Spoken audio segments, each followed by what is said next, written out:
EVM कौन लाया? कांग्रेस लाई। कौन हारा चुनाव में?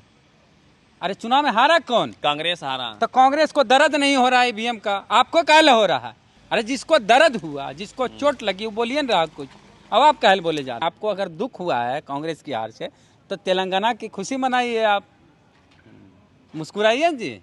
ये जो काका हैं छत्तीसगढ़ वाले, चुनाव से पहले तो नजर नहीं आते थे जनता के बीच, और चुनाव आ गया तब बाबूआ तुमको क्या चाहिए? तो काका हमको स्कूल चाहिए। ये जो ड्रामा नौटंकी हुई काका की, भूपेश बघेल की, पहले तो नहीं 5 साल कुछ इस तरह से जनता से रूबरू हुए। कांग्रेस के नेता मोदी भक्ति में लीन है। आचार्य प्रमोद कृष्णम कह रहे हैं कि मोदी का विरोध करते करते देश का विरोध करने लगे विपक्ष वाले। तो विपक्ष कौन है? विपक्ष तुम ही तो हो। नीतीश कुमार गए थे मध्य प्रदेश में 10 गो कैंडिडेट उतारे, कई गो जीता? अखिलेश यादव 46 गो कैंडिडेट उतारे, को गो जीता? ये लोग तुर्रम खान समझते हैं अपने आप को। जो अल बल बयान देता है सदन के भीतर, अगले दिन माफी मांगता, उसको ये लोग कह रहा है कि प्रधानमंत्री बना देंगे। और नीतीश कुमार अपना मुंह पे टेप मार ले, अल बल जो बोलते हैं वो नहीं बोला करें, इससे पूरे इंडिया गठबंधन को नुकसान होता है। और खटिया पटवास लेके जाके राजगीर में चुपचाप बैठ जाए या बौद्ध धर्म का प्रचार करने निकल जाए। नीतीश कुमार से इंडिया गठबंधन को नुकसान है, फायदा 1 पैसा नहीं है। एगो मुन्ना भाई वाला फिल्म आया था ना, लगे रहो मुन्ना भाई, तो गांधी गांधी करते रहता था, बापू बापू, स्क्रीजोफ्रेनिया एक नामक बीमारी हो गई थी संजय दत्त को, तो वो बापू दिन रात करता था। तो वह नीतीश कुमार बापू बापू करते हैं कि बापू ने क्या कहा था, शराब नहीं पीना चाहिए, हाँ बापू ने ऐसा कहा था, बापू ने वैसा कहा था। तो नीतीश कुमार खड़ा होकर सगरों बोल दें, दिल्ली दौरा करे पूरे देश भर में कि हमारी सरकार केंद्र में बनी तो शराबबंदी कर देंगे। उसके बाद नीतीश कुमार प्रधानमंत्री बनेंगे कि मुखिया बनेंगे कि वार्ड में जीतेंगे, देख लीजिएगा। 2 तरह से ग्राउंड रिपोर्ट होता है। एक वो होता है जो असलियत, हम लोग जाते हैं लोगों के पास, जो सच्चाई है वो हम लोग दिखाते हैं। एक दूसरा होता है ये कि किसको जिताना और किसको हराना है, उस तरह से लोग रिपोर्टिंग करते हैं। देश के 5 राज्यों में चुनाव हुए, चुनाव के नतीजे 4 राज्यों के आज आ गए हैं, जिसमें कांग्रेस सिर्फ तेलंगाना में जीत हासिल किया। वहीं बीजेपी ने 3 बड़े राज्यों में, मध्य प्रदेश हो, छत्तीसगढ़ हो, राजस्थान हो, उसमें भारी बहुमत से जीत हासिल किया है। इसी पे बात करेंगे, हमारे साथ वरिष्ठ पत्रकार वेद प्रकाश जी हैं। परिणाम को कैसे देखते हैं सर? परिणाम को इस रूप में देखते हैं कि महागठबंधन ये लोग जो बनाए थे, उसको बना के पूरा प्रचार प्रसार कर रहे थे कि हम लोग महागठबंधन हैं। लेकिन जब चुनाव लड़ने की बारी आई तो कांग्रेस ने ना अखिलेश यादव को वैल्यू दिया और ना नीतीश कुमार को वैल्यू दिया। नीतीश कुमार गए थे मध्य प्रदेश में 10 गो कैंडिडेट उतारे, कई गो जीता? अखिलेश यादव 46 गो कैंडिडेट उतारे, को गो जीता? अगर नीतीश कुमार को 2 सीट दे देते कांग्रेस वहाँ, और अखिलेश यादव को वादा जो किया गया था कि 6 को देंगे, 6 नहीं देता, 5 देता, तो आज ऐसा परिणाम नहीं होता। तो ये लोग भाजपा से नहीं लड़ रहे हैं, महागठबंधन वाले अपने में आपस में लड़ रहे हैं। ये लोग की बुद्धि भ्रष्ट हो गई है। जिसके पास कैडर वोट है, बीएसपी मायावती की पार्टी, बहन जी की पार्टी, उसको साथ नहीं लिया। अरे नीतीश कुमार से तो ज़्यादा वोट आया होगा भाजपा का वहाँ मध्य प्रदेश में, चाहे जहाँ भी बाकी जगह चुनाव हुआ। तो नीतीश कुमार को महागठबंधन में ले लिए लोग, अब बसपा को नहीं लिए। ये लोग तुर्रम खान समझते हैं अपने आप को। तो जो हार हुई है, ईवीएम से हार नहीं हुई है। ये सब जो ईवीएम बोलते हैं, बिहार में जितने भी भाजपा के विधायक हैं, सबकी ड्यूटी लगी हुई थी वहाँ। जितने बीजेपी के एमएलसी हैं, विधायक हैं, ये लोग कार्यकर्ता बन के वहाँ उन राज्यों में घूम रहे थे। सोचिए कि बिहार में जो विधायक हैं, एमएलसी हैं, और जहाँ जहाँ चुनाव था, छत्तीसगढ़, राजस्थान, मध्य प्रदेश, तेलंगाना, वहाँ जाके कार्यकर्ता की तरह काम कर रहे थे। तो सिर्फ बिहार के ही नहीं, पूरे देश में जितने भी बीजेपी के विधायक हैं, सब लोग जाके वहाँ वर्कर बने हुए थे। ऐसे भाजपा चुनाव जीतते हैं।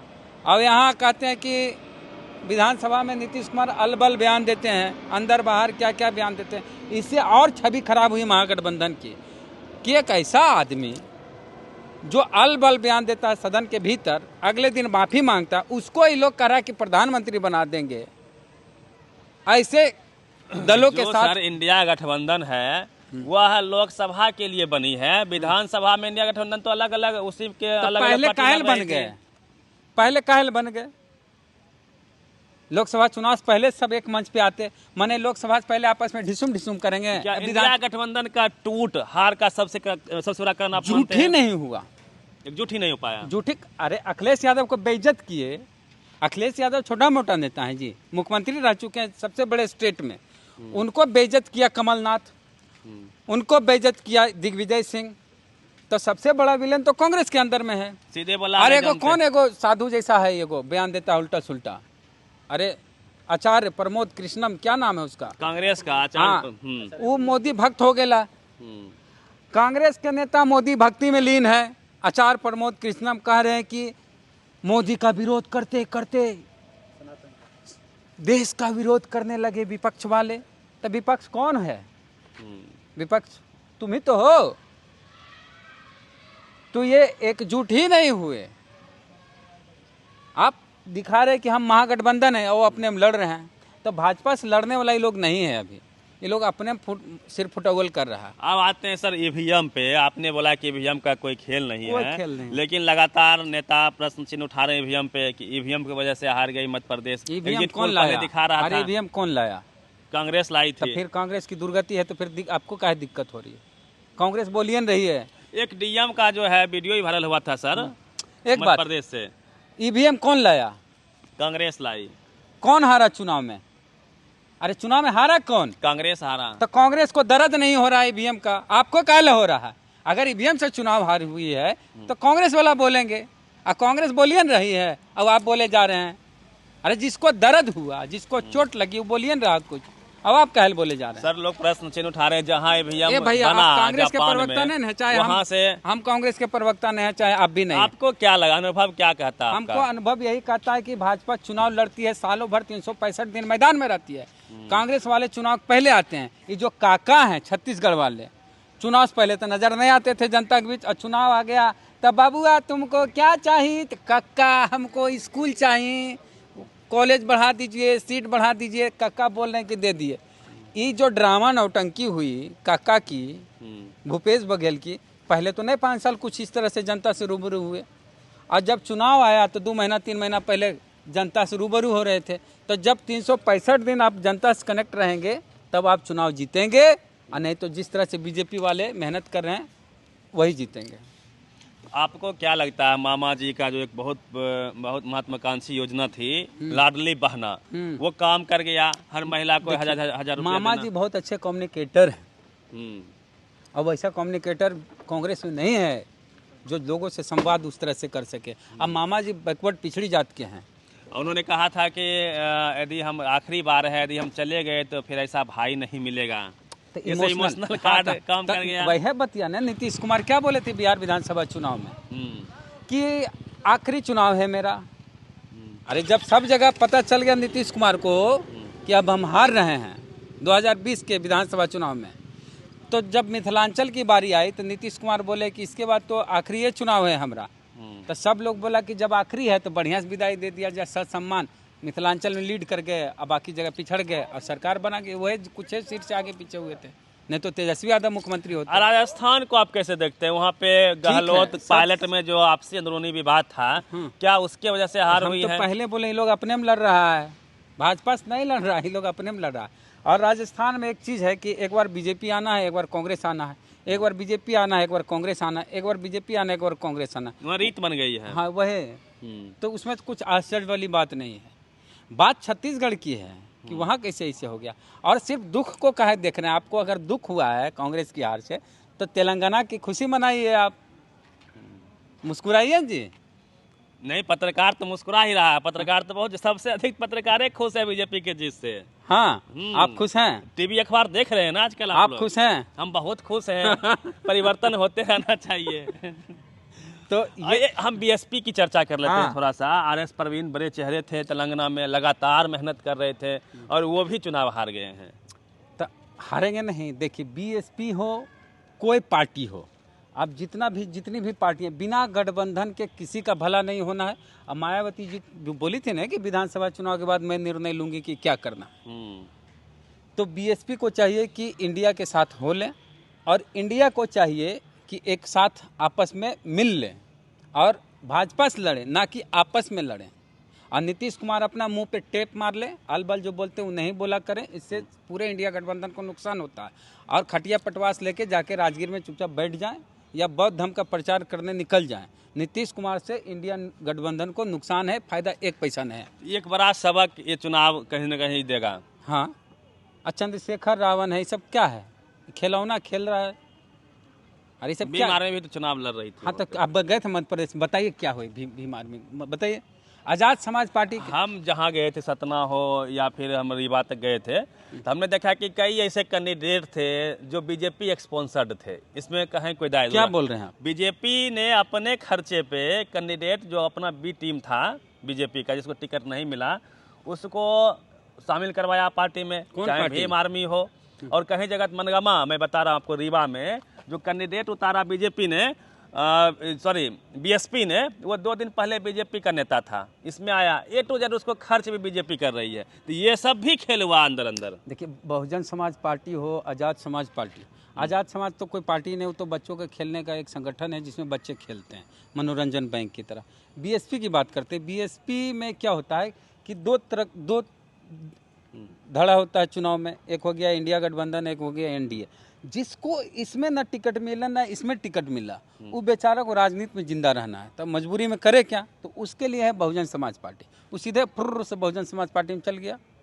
अब कुछ वोट उसका अपना होता है, कुछ वोट बहुजन समाज पार्टी का होता है। इस तरह से अगले चुनाव में ये दिखाने के लिए कि मेरे पास इतने वोट है, मैं चुनाव लड़ता हूँ, मैं सक्रिय हूँ। तो ये भी यहाँ भी देखा गया कि बीजेपी स्पॉन्सर्ड कर रही है, बीजेपी पैसे दे रही है उसको। जैसे यहाँ लोजपा को आप देखिए, बिहार में जो चुनाव की आप याद कीजिए, जितने भी भाजपा की बी टीम थी वो सब लोजपा बन गए, A to Z। और पैसा जो भी खर्चे होते हैं वो सब बीजेपी ने स्पॉन्सर्ड किया उन लोगों को। हाँ, तो ये तो खेल करता है बीजेपी। तो क्यों ऐसा हुआ? अरे क्यों ऐसा हुआ? आप जातीय जनगणना करवा रहे थे, हाँ, फिर बावजूद इसके ये सब कैसे हो गया? और जहाँ बहुजन की आबादी है। हाँ, जातीय जनगणना काम नहीं कर पाया क्या?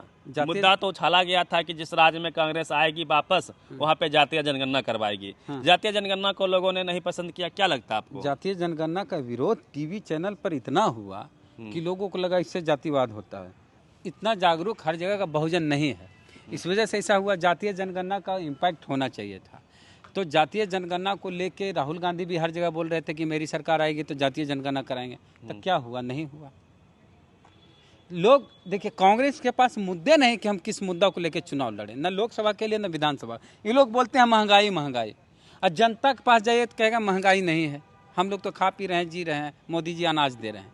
ये मोदी जी का अनाज बहुत असर किया है। हम लोग ग्राउंड रिपोर्ट करते हैं। एक चीज़ आप लोग को बताते हैं कि चुनाव के ग्राउंड रिपोर्ट में 2 तरह की बातें होती है, 2 तरह से ग्राउंड रिपोर्ट होता है। एक वो होता है जो असलियत, हम लोग जाते हैं लोगों के पास, जो सच्चाई है वो हम लोग दिखाते हैं। एक दूसरा होता है ये कि किसको जिताना और किसको हराना है, उस तरह से लोग रिपोर्टिंग करते हैं। तो अगर हम कहीं गए चुनाव में और जहाँ देख रहे हैं कि बीजेपी बोल रहा है, तो हम दिखाते थे कि भाई बीजेपी। तो कमेंट में बहुत सारे लोग बोलते थे कि तुम तो भाजपा के एजेंट हो गया। और बहुत लोग दिखा रहे कि अरे बीजेपी करारी हार हो रही है। तो कहा वाह, बहुत अच्छा संविधान बचाने वाला। तो आपको इन दोनों तरह के पत्रकारिता में कौन सा पसंद है? कि एक्चुअल जो दिखाए वो पसंद है, कि जो ये दिखाए कि आपको कौन सा सुनने में अच्छा लगता है वो दिखाए? तो जो आपको सुनने में अच्छा लगता है, कुछ ऐसे पत्रकार हैं, और कुछ आपको सुनने में तत्काल खराब लगे लेकिन सच है वो दिखाए। तो हम बंगाल चुनाव किए, वहाँ दिखाए कि टीएमसी का आना है। बिहार में 14 जगह हम मात्र किए विधानसभा चुनाव में, 14 में 12 वही हुआ जहाँ जो हम बोल रहे थे। तो अब गए गुजरात, तो दिखा रहे हैं कि बीजेपी का रही, तो सब कर रही, तो बीजेपी का आदमी हो गया, बीजेपी से पैसा ले लिया है। अरे भाई, जो जनता बोल रही है वो दिखाना है। तो ये ट्रेंड बन गया हमारे देश में कि बीजेपी को हराना है या कांग्रेस को हराना है तो जाके माइक लेके खड़ा हो जाइए, इससे कुछ फर्क नहीं पड़ता। बड़े बड़े तुर्रम खान लोग माइक लेके बोल रहे थे कि बीजेपी की मध्य प्रदेश में करारी हार, वो जाके घूमते हैं, कहते हैं भाजपा हार रही है। फिर देखते हैं, पता चलता है भाजपा जीत गई। फिर अगला चुनाव आया, फिर ये लोग गया, कह रहा भाजपा हार रही है, फिर भाजपा फिर ये लोग हर बार गलत होने के बावजूद ये लोग फिर से खड़ा हो जाते हैं झूठ बोलने के लिए, उसी बेशर्मी से। आप वो दिखाइए जो हकीकत में है।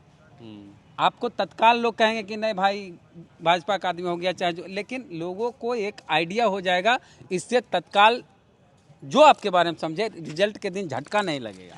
24 में कितना असर होगा इसका? 24 में कितना कुछ असर नहीं होगा। देखिए, लोकसभा चुनाव और विधानसभा चुनाव में आसमान जमीन का अंतर है। जिस साल लोकसभा चुनाव होता है उसी साल झारखंड में विधानसभा चुनाव होता है। इसका मतलब है 2019 में लोकसभा चुनाव हुआ, 2019 में लोकसभा चुनाव पूरे देश में हुआ। लोकसभा चुनाव में भाजपा की जबरदस्त जीत हुई। उसी साल 6 महीने बाद झारखंड में विधानसभा चुनाव हुआ, भाजपा की करारी हार। अगले साल बिहार में विधानसभा चुनाव हुआ, भाजपा की करारी हार। सबसे बड़ी पार्टी बनी राजद। करारी हार नहीं तो हार तो हुई। तो लोकसभा चुनाव और विधानसभा चुनाव में अंतर होता है, मुद्दा अलग होता है, वोटर का मिजाज अलग होता है। इसलिए ये नहीं कह सकते कि इन 4 राज्य में या 3 राज्य में भाजपा की जीत हुई तो लोकसभा चुनाव में भी बीजेपी की जीत हो सकती है। अभी भी मौका है। मायावती को साथ लें, इससे बहुत बड़ा असर होगा। मायावती जी को चाहे जैसे भी हो मनावे और नीतीश कुमार को किनारे करें। नीतीश कुमार इम्पैक्टफुल नहीं है, न बिहार में और न देश में।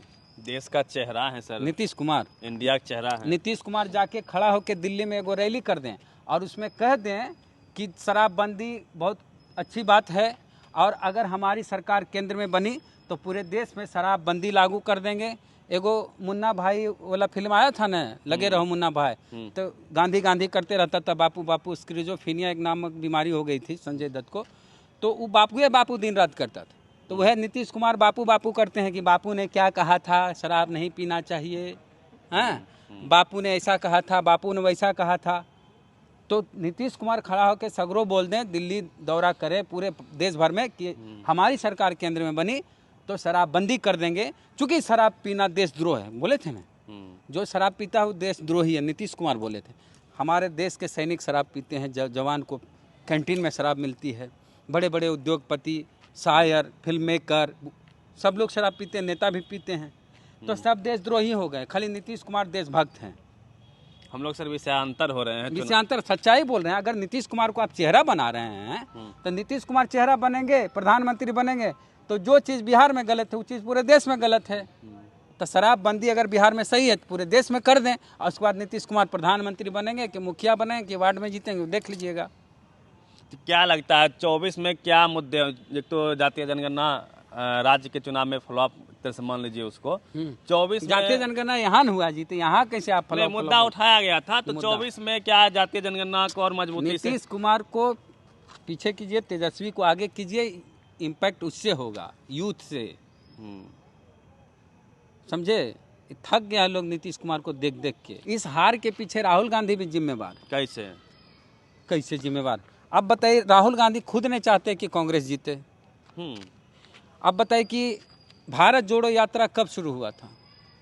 ये डेट तो हमें याद नहीं है। मतलब साल नहीं, पहला चरण जो था, पहला चरण जो भारत जोड़ो यात्रा का था वो गुजरात चुनाव से पहले शुरू हुआ था। गुजरात चुनाव से पहले भारत जोड़ो यात्रा की शुरुआत हुई थी और पूरे भारत में जाना था राहुल गांधी को। तो ये गांधी जी की भूमि से चलते गुजरात से भारत जोड़ो यात्रा करते, लेकिन गुजराती को नहीं किए टच। गुजरात में चुनाव है, अगला सेगमेंट में है, गुजरात से अरुणाचल तक। नहीं भाई, जिस समय भारत जोड़ो यात्रा की शुरुआत हुई तो इसकी शुरुआत गुजरात से क्यों नहीं हुई, जबकि गुजरात में चुनाव था। कन्याकुमारी से कश्मीर भैया मेरे, गुजरात में चुनाव है, गुजरात को स्किप क्यों कर दिए? और राहुल गांधी को कितनी भी बार अच्छी छवि बनाने की कोशिश की जाती है सबके द्वारा। एगो पनौती तो कभी कुछ वाला बयान, अंधविश्वास वाला दे के अपने हल्का हो जाते हैं ये। तो ये भी एक वजह है। चेहरा, क्या राहुल जी का चेहरा लोग एक्सेप्ट नहीं कर रहे हैं? न राहुल गांधी के एक्सेप्ट कर रहे हैं, नीतीश कुमार के। एक सवाल सर और लेंगे। टीवी आप लगातार देख रहे होंगे, जब एग्जिट पोल आ रहा था, कांग्रेस जीतती हुई दिखाई जा रही थी, उस वक्त जेपी नड्डा और राहुल जी का फोटो आने लगा था। और जैसे ही बीजेपी ने चुनाव जीता तो टीवी पे मोदी जी और राहुल जी आगे सामने। मीन्स छवि का जो टीवी अखबार में चल रहा है। देखिए एक चीज, लोगों में हम लोग किसी के भी आलोचक हो, विरोधी हो, समर्थक हो, अलग बात है। लोग बीजेपी से ज़्यादा मोदी कर रहा है, ये सच्चाई है। और ये मीडिया का काम किया धरा है, ये पीआर का किया धरा है। जहाँ हारता है, जहाँ हार दिखाई देती है वहाँ पे जेपी नड्डा सामने आ जाते हैं ताकि मोदी जी का छवि खराब क्या नहीं बोले, हो। पीआर का क्या काम है? पीआर कंपनी का यही काम है और वही पीआर कंपनी कर रही है। अच्छा, सारे न्यूज चैनल इस तरह से कर रहे हैं जानबूझ के, हाँ, छवि को बचाए रखने के लिए। अब जरा हमारे बिहार के जो मुख्यमंत्री भावी प्रधानमंत्री हैं, वो जो 10 सीट पे कैंडिडेट उतारे थे मध्य प्रदेश में, वो जरा से गिन के बताइएगा कि कितना कितना वोट आया है। जमानत सुनते जब्त हो गया। तो समझ है नीतीश कुमार जी, आपकी जमानत जब्त। चलिए 24 में क्या कुछ होगा, और जो 4 राज्यों में जो चुनाव हुए हैं, किन वजहों से बीजेपी जीती है, किन वजहों से कांग्रेस की हार हुई है, विश्लेषण हमने किया, बातचीत किया हमने बेसर से, और पूरी बातचीत पे आप अपनी प्रतिक्रिया दीजिए।